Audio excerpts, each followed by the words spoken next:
Class में आपका स्वागत है। आज हम पढ़ेंगे पार्ट 2, इसका पार्ट 2। इसमें हम पढ़ेंगे, इसके पहले हमने पढ़ा उकेसर और लघु बीजाणु दानी के बारे में पढ़ा।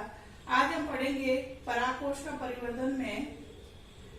हमने इसमें पढ़ा था कि जो परागकोश होता है वो एक समांगी प्रकार का कोशिका का समूह होता है प्रारंभिक अवस्था में और बाहरी परत से ढका रहता है। और इसमें आगे थोड़ा और देखा था हमने प्रप्रसु कोशिकाओं के बारे में। प्रप्रसु कोशिका होती है, इसमें परिणत विभाजन होने से क्या होता है, संतति कोशिकाएं बनती है, दंतरी कोशिकाएं होती है। वो दो परत का निर्माण करती है। बाहरी परत होती है वो प्राथमिक बीजाणु कोशिका, प्राथमिक भित्ति कोशिका, और दूसरी है प्राथमिक आंतरिक परत होती है वो प्राथमिक बीजाणु कोशिका का निर्माण करती है। ये जो प्राथमिक भित्ति कोशिका आगे जाके चार भित्ति का निर्माण करती है और प्राथमिक बीजाणु कोशिका चार लघु बीजाणु का निर्माण करती है। ये हमने पार्ट 1 में पढ़ रखा था। अब आगे हम देखेंगे परिपक्व परागकोश होता है जब उसमें क्या होता है, दो क्षेत्र बन जाते हैं। वो आज हम अध्ययन करेंगे। दो क्षेत्र बन जाते हैं। पहला क्षेत्र होता है परागकोश भित्ति और दूसरा होता है बीजाणु जन कोशिका। परागकोश भित्ति और दूसरा है बीजाणु जन कोशिका। इसके बारे में हम थोड़ा विस्तार से पढ़ेंगे। सबसे पहला पढ़ेंगे हम परागकोश भित्ति। परागकोश भित्ति है वह चार परत की बनी होती है। चार परत होती है इसमें और परिधि से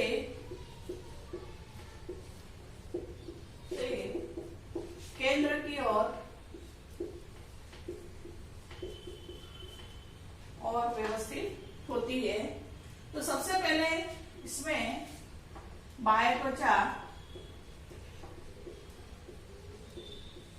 दूसरा है अंतःस्थीयम, तीसरा है मध्यस्तर और चौथा है टेपिटल। तो एक एक के बारे में हम थोड़ा विस्तार से देखेंगे। तो सबसे पहला हम पढ़ेंगे बाह्य त्वचा के बारे में। बाह्य त्वचा होती है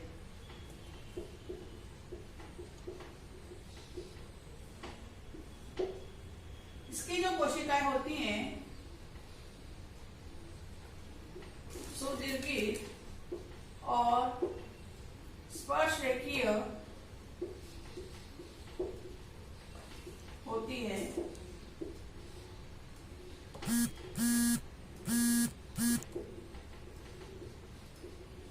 कोशिकाएं बड़ी होती हैं और इसमें ये क्या कार्य करती है, कोशिका का आवरण मोटा होता है और सुरक्षा का कार्य करती है। बाहरी आवरण है तो सुरक्षा का कार्य करती है। ये तो हो गए बाह्य त्वचा के बारे में। अब दूसरी हम लेयर पढ़ेंगे अंतःस्थीयम।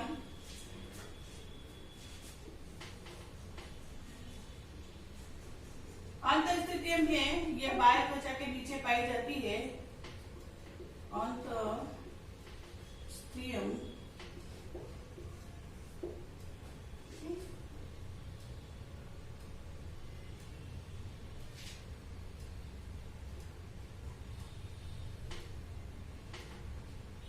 यह होती है बाह्य त्वचा के नीचे परत पाई जाती है। इसकी जो कोशिकाएं होती हैं वो भी सुदीर्घित और स्पर्श रेखीय होती हैं। और इन कोशिकाओं में क्या होता है, ये कोशिकाएं इस लेयर में अंतःस्थीयम परत की जो कोशिकाएं होती है वो क्या होती है, जब परागकोश में का प्रस्फुटन होता है इसके अंदर, तब इसका विकास सबसे ज्यादा होता है। तो एक इसका इंपॉर्टेंट कैरेक्टर है ये, परागकोश के स्फुटन के समय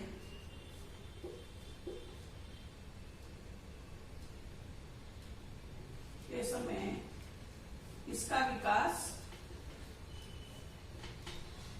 ज्यादा होता है। ठीक है, अब क्या है इसमें आगे कि इसकी जो यह जो परत होती है, इसकी जो कोशिकाएं होती है, जैसे ये बाह्य त्वचा है और इसके नीचे ये अंतःतीर्ण की कोशिकाएं हैं, तो इन कोशिकाओं के बीच बीच में ये यहाँ पे सेलुलोज का आवरण, सेलुलोज जमा हो जाता है, सेलुलोज जमा हो जाता है और अंग्रेजी के यू आकृति में जमा होता है। ये भी एक इसका इंपॉर्टेंट कैरेक्टर है। दूसरा, यह पतली होती है, इसकी जो परत होती है वह पतली, और आवरणबीजी पादपों में, आवरणबीजी पादपों में यह एक परत की बनी होती है। ठीक है, अब आगे ये जो परत होती है वह होती है आर्द्रताग्राही, आर्द्रताग्राही होती है। और जब शुष्क परिस्थिति होती है, जब शुष्क परिस्थिति होती है तब इसमें स्फुटन होने से परागकण होते हैं, वह लघु कीटाणुधानी से बाहर आ जाते हैं। तो ये तो हो गया अंतःस्थितियन के बारे में। अब आगे हम देखेंगे मध्य स्तर। ये तो हुई अंतःस्थितियन दूसरी परत के बारे में। अब आगे हम देखेंगे मध्य स्तर। मध्य स्तर होती है, यह भी 1 से 3 पंक्ति में व्यवस्थित होती है कोशिकाएं इसकी। यह इसकी जो कोशिकाएं होती है वह अल्पजीवी होती है। अब है चौथी परत, टेपिटम। टेपिटम है, यह सबसे आंतरिक परत होती है, सबसे भीतरी और आंतरिक परत चौथे नंबर की है ये भी। इसकी जो कोशिकाएं होती हैं सुदीर्घ और बड़ी होती हैं।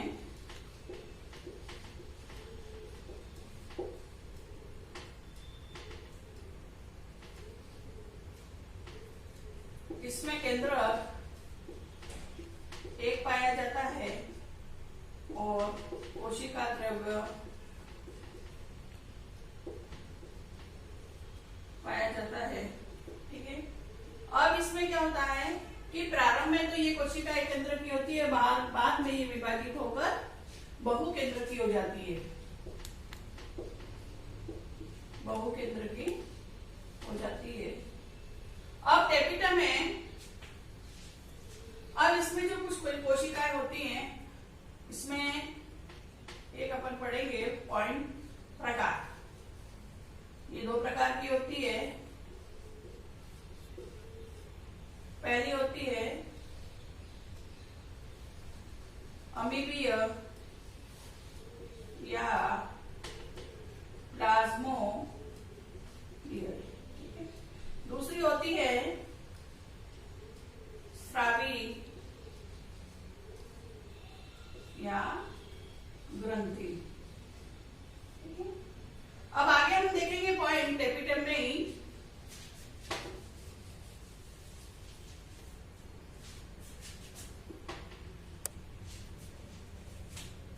इसमें कुछ कोशिकाएं होती हैं, कुछ कोशिकाओं में क्या होता है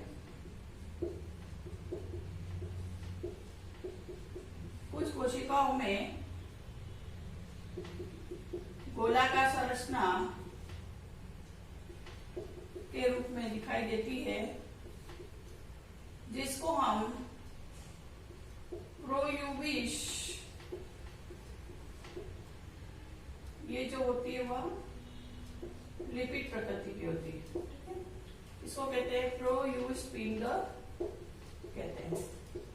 अब ये जो प्रोयूबिश पिंड की जो कोशिकाएं होती है, संरचनाएं होती हैं, ये क्या करती है, जब पराकोश का इसमें जब परागकण का इसका परिवर्तन होता है, इसमें या जब परागकण का विकास होता है, तब क्या होता है, ये जो प्रोयूबिश पिंड है,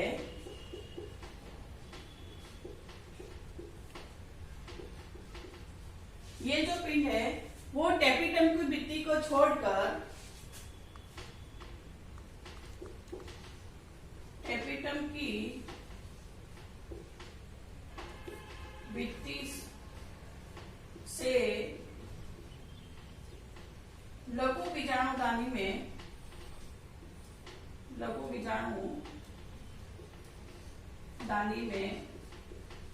आ जाता है। ठीक है, अब आ जाने से आगे क्या होगा हम देखते हैं आगे। और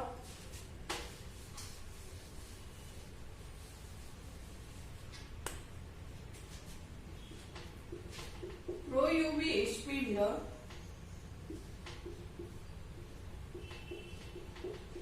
यह होता है वो बाह्य चोल का, किसका, परागकण का, बाह्य चोल का निर्माण करता है।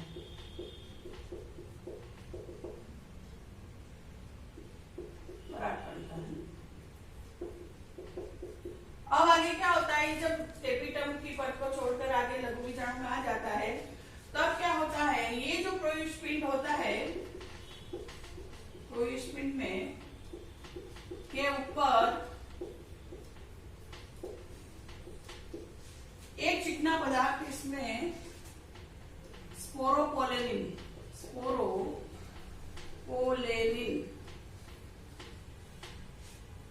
नामक पदार्थ का जमाव होने लगता है।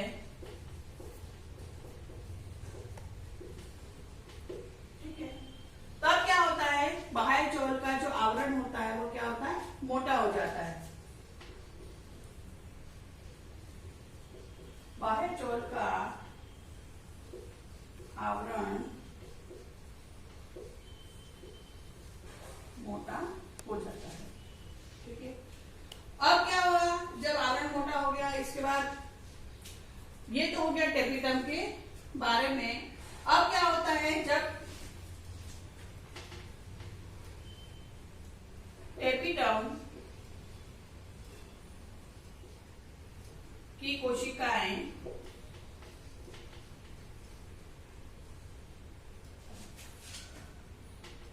परागकण, ये इसका इंपॉर्टेंट कैरेक्टर एक और है, परागकण को पोषण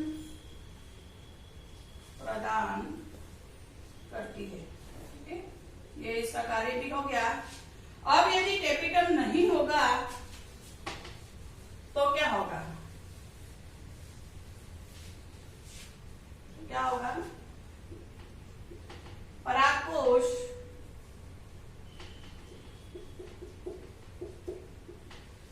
के विकास के समय टेपिटम का ह्रास होने से परागकण बद्ध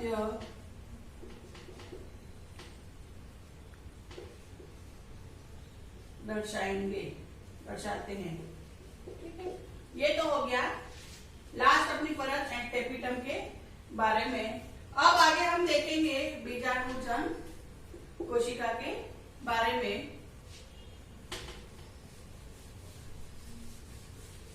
दूसरा है परागकोश की यानी क्षेत्र में, दूसरा है बीजाणुजन कोशिका।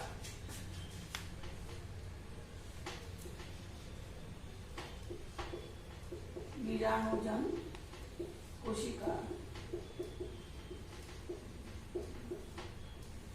ये वही प्रप्रसु कोशिका की आंतरिक पद्ध से इसका निर्माण होता है। तो सबसे पहला होता है इसकी जो कोशिका है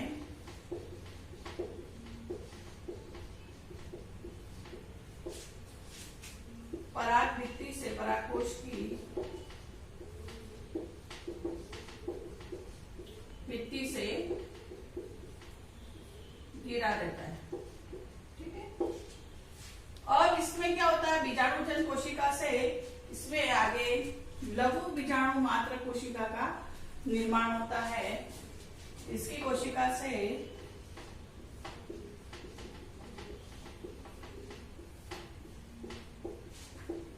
लघु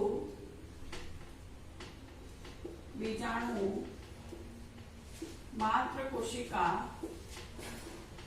का निर्माण होता है। अब निर्माण होने के बाद क्या होता है, 4 लघु बीजाणु नानी बने, एक लघु बीजाणु मात्र कोशिका से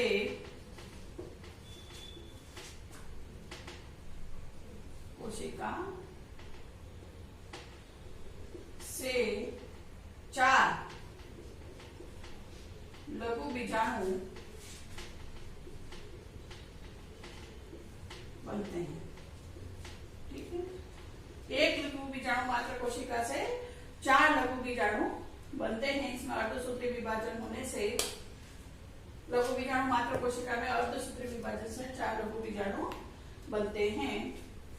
तो आज हमने परागकोश के परिवर्तन में 2 क्षेत्र के बारे में, अब हम आगे तीसरा बिंदु पढ़ेंगे, लघु बीजाणु जनन। लघु बीजाणु जनन या पराग कणों का परिवर्तन।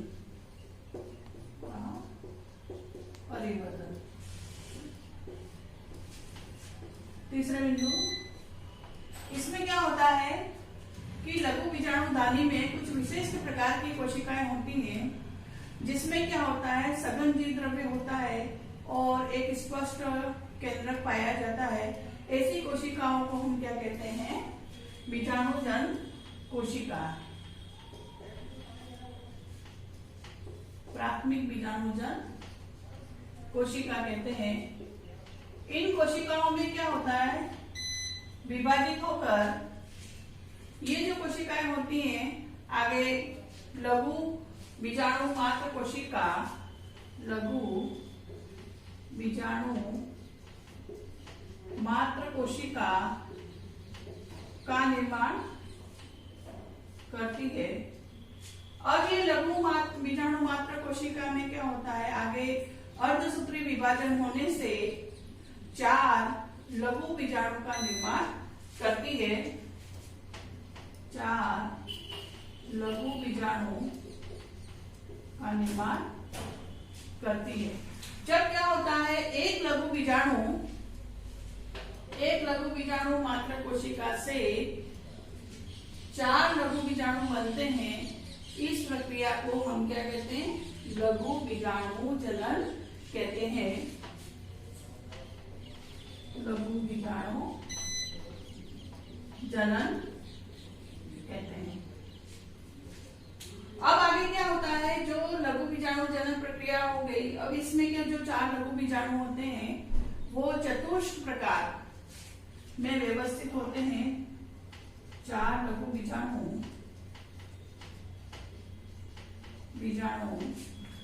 चतुष्क रूप में व्यवस्थित होते हैं।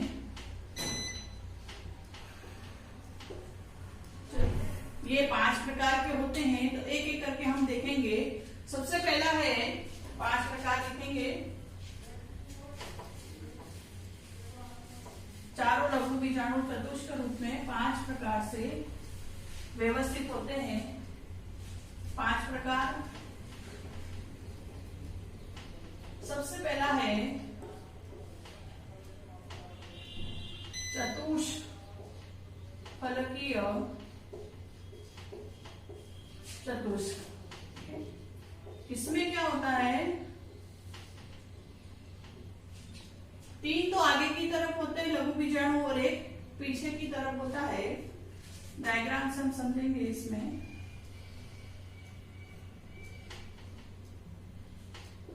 इस तरह से एक पीछे की तरफ इसमें व्यवस्थित होता है।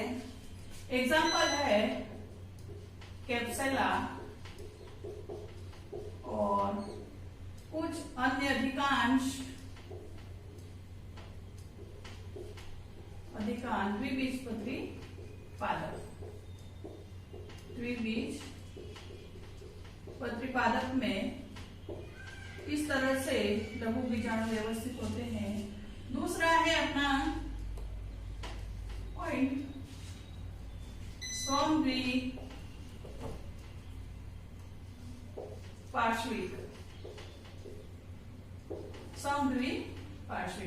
इसमें क्या होता है कि जो चतुष्क चारों लघु बीजाणु होते हैं वह एक ही तल में व्यवस्थित होते हैं।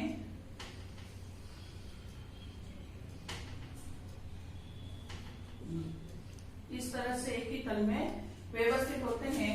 एग्जाम्पल है एक बीजपत्री पादपों में, एक बीजपत्री पादपों में। तीसरा है क्रोसिड, क्रोतिश चतुष्क में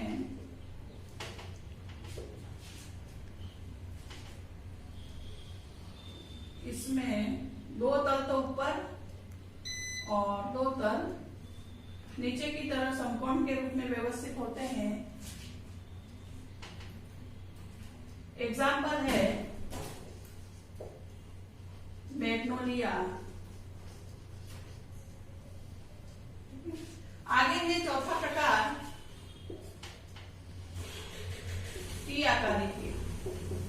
टी आकारिकीय चतुष्क। इसमें टी आकार में होते हैं। 2 ऊपर के अनुदैर्घ्य होते हैं और नीचे के 2 अनुप्रस्थ तल में व्यवस्थित होते हैं। एग्जाम्पल है एरिस्टोलोगिया।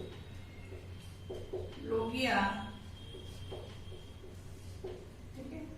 चौथा 5वां अंतिम है प्रकार रेखीय चतुष्क। रेखीय चतुष्क में एक ही तल में एक दूसरे से रूप में व्यवस्थित होते हैं। इस तरह से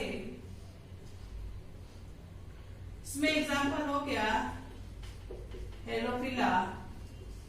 ये तो हमने पढ़ा चतुष्क रूप में 4 लघु बीजाणु 5 प्रकार से व्यवस्थित होते हैं।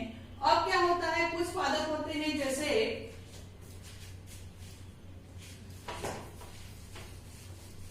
एरिस्टोलोगिया में, एरिगेंस में, इसमें जो चतुष्क होते हैं और जो व्यवस्था होते हैं चारों लघु बीजाणु, उसमें ये 5 प्रकार के एरिस्टोलोगिया एरिगेंस में ये जो चतुष्क की जो व्यवस्था होती है लघु बीजाणु की, ये 5 प्रकार इसमें पाए जाते हैं। अब आगे हम देखेंगे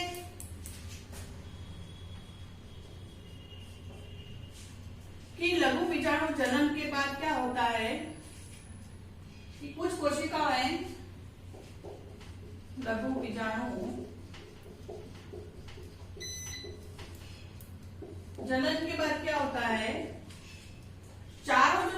बीजाणु होते हैं वो एक दूसरे से कैलस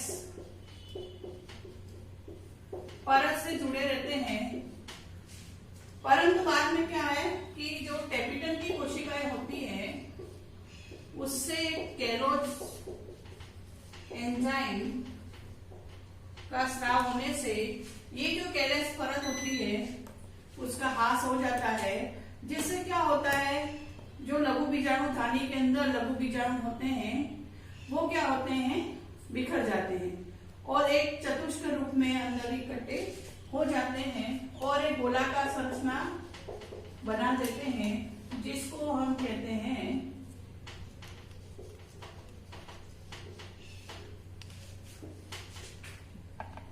परागकण। गोलाकार संरचना को क्या कहते हैं, परागकण। अब आगे होता है ये जो परागकण बिखरे पड़े रहते हैं लघु बीजाणु नाली के अंदर। अब कुछ पादपों में क्या होता है, एग्जाम्पल के थ्रू अपात के रूप में भी कुछ इस तरह से होते हैं। जैसे कुछ पादप हैं देखेंगे, ड्रोसेरा और ट्राइफा। इसमें जो चारों लघु बीजाणु होते हैं वो एक दूसरे से जुड़े रहते हैं। एक दूसरे से जुड़े रहने को हम क्या कहेंगे, फिर इसको कहते हैं संयुक्त परागण। ठीक है। अब आगे कुछ पादप और होते हैं जैसे आंख, आर्किड। इन पादपों में क्या होता है, जो लघु बीजाणु होते हैं वो बिखरे पड़े रहते हैं गोलाकार संरचना के रूप में और उसको हम कहते हैं पॉलिनियम। एक संरचना बनाते हैं इसलिए इसको कहते हैं पॉलिनियम कहते हैं। अब है आगे कुछ पादपों में क्या होता है, चतुष्क के रूप में तो होते हैं, अधिकतर हमने पढ़ा लघु बीजाणु चतुष्क के रूप में होते हैं, परंतु किसी में 5 होते हैं। चतुष्क के बजाय क्या हो जाएंगे, 5 हो जाएगी तब इनकी संख्या, तब इसको कहते हैं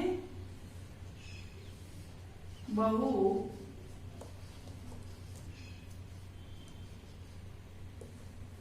बीजाणुता। जब चतुष्क लघु बीजाणु नहीं होंगे तो उसमें 5 हो जाते हैं, तब इसको क्या कहते हैं, बहु बीजाणुता कहते हैं। ये तो हमने पढ़ा लघु बीजाणु जन्म के अंदर परागकणों के परिवर्तन में पढ़ा। अब आगे हम देखेंगे चौथा पॉइंट आगे का, परागकणों का परागकोश का परिवर्तन। आगे है चौथा बिंदु, परागकोश का परिवर्तन। इसके अंदर डेफिनेशन देखेंगे कि परागकोश, परिपक्व परागकोश की जो भित्ति होती है उसके फटने की प्रक्रिया को परागकोश का स्फुटन कहते हैं। परागकोश का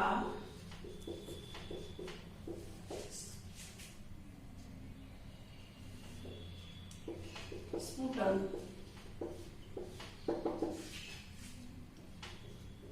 तो परिपक्व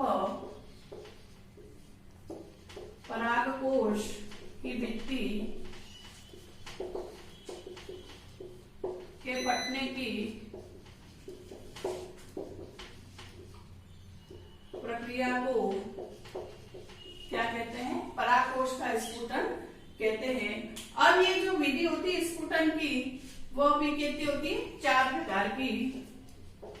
4 प्रकार हैं इसमें भी। सबसे पहला है विधि है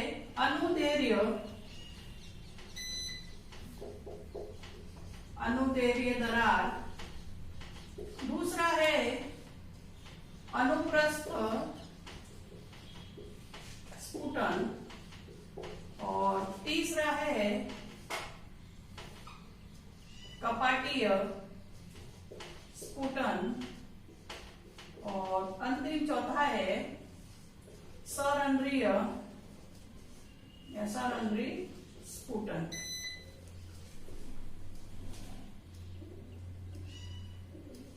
ठीक है।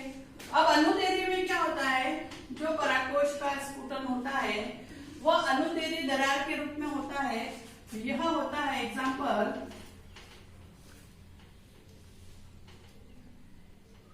गुड़हल,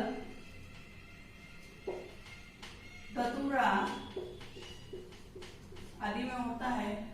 इसमें एग्जाम्पल या अनुप्रस्थ तल में होता है, इसमें एग्जाम्पल तुलसी में होता है। इस प्रकार से स्फुटन कपाटीय में कपाट तल की तरफ होता है, पूरा कपाट है, इसके दरारें आ जाती हैं और परागकण बाहर स्फुटन हो जाता है। एग्जाम्पल है इसमें दालचीनी और बेरी। और अंतिम चौथा है संरंध्रीय स्फुटन। इसमें क्या होता है, ऊपर एक छिद्र या रंध्र हो जाता है जिससे परागकण बाहर निकल जाते हैं। एग्जाम्पल है बैंगन, आलू आदि सोलेनेसी जातियों में इस तरह का स्फुटन पाया जाता है। तो इस प्रकार से हमने चौथा बिंदु पढ़ा परागकोश का स्फुटन में